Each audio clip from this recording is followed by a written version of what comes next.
Hi everyone, welcome back to my channel. Welcome to Nina's Chelsea Corner. If you're new round here, Chelsea will face Manchester City at Wembley in the FA Cup semi-final. We're at Wembley somehow. Again, say what you want about Chelsea's season, but we made it to a Carabao Cup final. Yeah, we lost, but still we were there, and now we will return a couple months later in hope for a win at Wembley. But it's against Manchester City, so not that confident. But however, Chelsea does have some hope because, and I'll get into it in this video. But before I do, please make sure you've hit the subscribe button, like this video if you enjoy the content, and as always, comment your thoughts as I go through mine. But guys, I'm going to Wembley after saying I'm not returning to Wembley literally a couple months ago.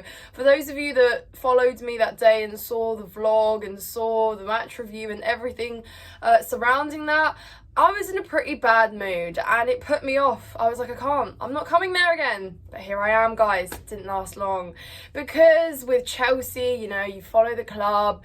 It's always that hope, you know, as a football fan. I keep saying it. People ask me why. They've asked me why I keep returning. But it's because, yeah, it's the hope that kills you. And frankly, there is more hope than usual, I would say. But let's get straight into it. Obviously, Manchester City crashed out of the Champions League after defeat against Real Madrid on penalties. Kovacic missing, Rudiger scoring the winning penalty. I literally said that night. I mean, well, up the Chels. Thomas Tuchel knocking out Bayern Munich, Arsenal, and it was all great. It was all great, good vibes, and at the end of the day, shameless a little bit, but you know, we've endured misery. We get to go fresh into this one and hopefully get something out of it, because when we look back on our league games against Manchester City this season, we've basically scored 5 goals against them. Yeah, they've scored 5 goals against us too, but that's besides the point. The fact is that we turned up to both games not expecting anything this season, and we got much more than that. So that gives me a little bit of hope. Combining that with the fact that surely there's going to be some fatigue within their squad. You know, yeah, they've got depth for days, but 120 minutes against Real Madrid in the Champions League is mentally and physically exhausting. And not to mention the fact that obviously they're still in the title race, but the treble's officially off, so obviously they're not doing that back to back. And I mean, it could work in two ways. They could either be completely just fatigued, mentally exhausted, physically exhausted, and rock up and Chelsea could have a good go at them, or they could see this as an opportunity that they have to win this cup along with the Premier League, which obviously was made a little bit easy at the weekend from Liverpool and Arsenal dropping points. And I think they could have a good go at us. It could work in either way. That is why you just don't really know what's coming.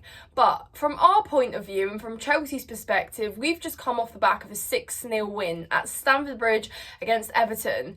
It was a clean sheet for the first time since January, which is impressive in itself, because we've been conceding far too many goals. And despite playing the way we did against Manchester City both times, at home and away at the Etihad, we still conceded goals, and we kind of took it a bit of a win because, again, treble winners Manchester City, at the time 12th place Chelsea, rocking up to the Etihad and basically nearly beating them, is impressive, and it does give you a little bit of hope, guys. I know some of you are still going to be fearful, but at the end of the day, it's at Wembley. We're going to play some football, and I'm hoping we give them a game. We need to take the game to them, not sit back, because we saw that that's how we performed best against them. We seem to rise to the occasion. We seem to be motivated by the fact that we play top 6 teams. We are facing strong opposition, and we seem to have found our goal scoring ways.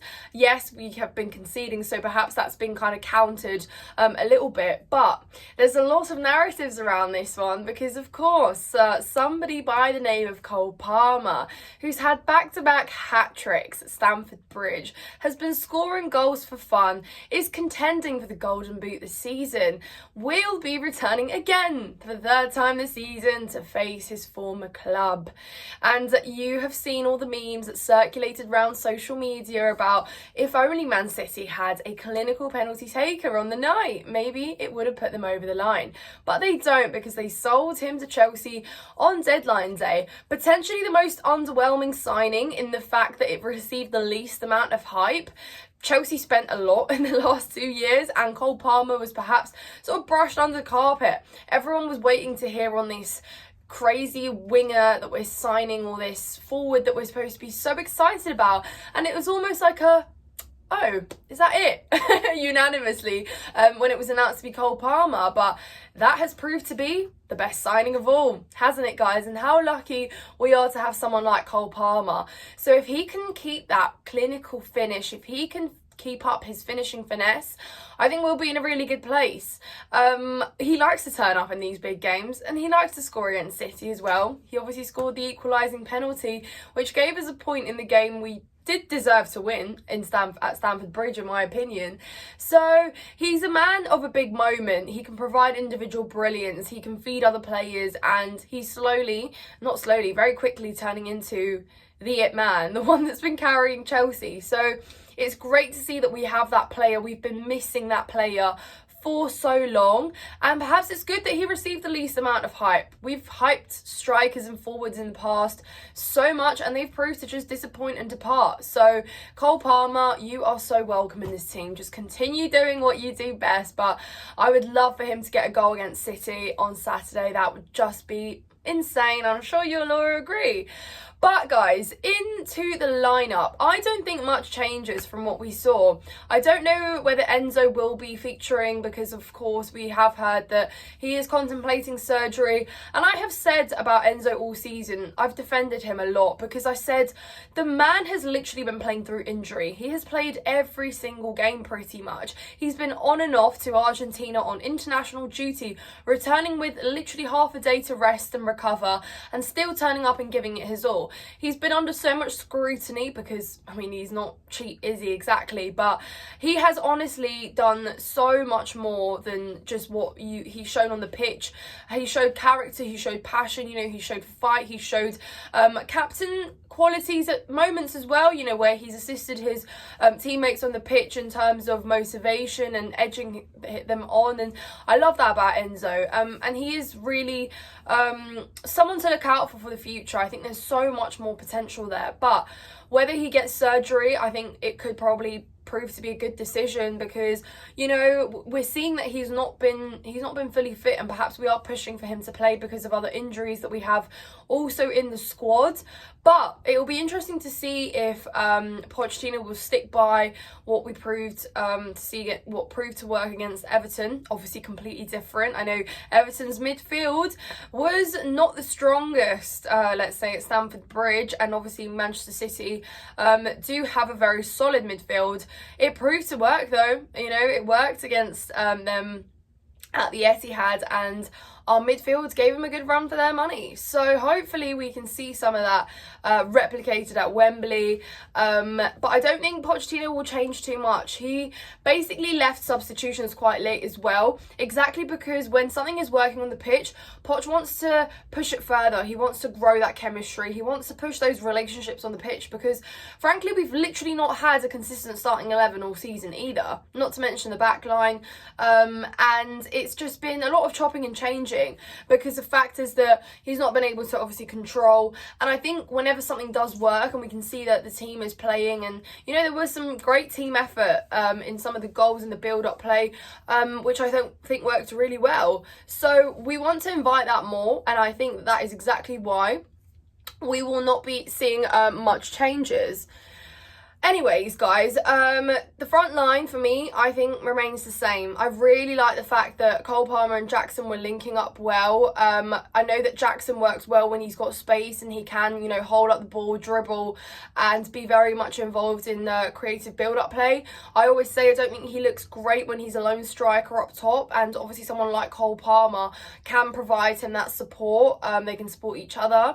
Mudryk is an interesting one. Oh, guys, I just said it would be the same, but then I realised that only Madueke started that game because Enzo didn't, and we actually saw Palmer, Madueke, Mudryk and Jackson for the first time in ages together, and it works quite well. I just don't know if Poch would start Madueke, not just because of the whole penalty fallout and situation, but just because he's going to play Gallagher, and well, it depends if he plays Enzo as well, guys. What do you think? Do you think that if obviously Enzo starts, Gallagher will go straight back into the 10? Because there's no way that Gallagher's getting dropped for this game, which means that the spaces are limited to Cole Palmer on the right, potentially a Mudryk on the left, and Jackson up top, which leaves Madueke out of the squad.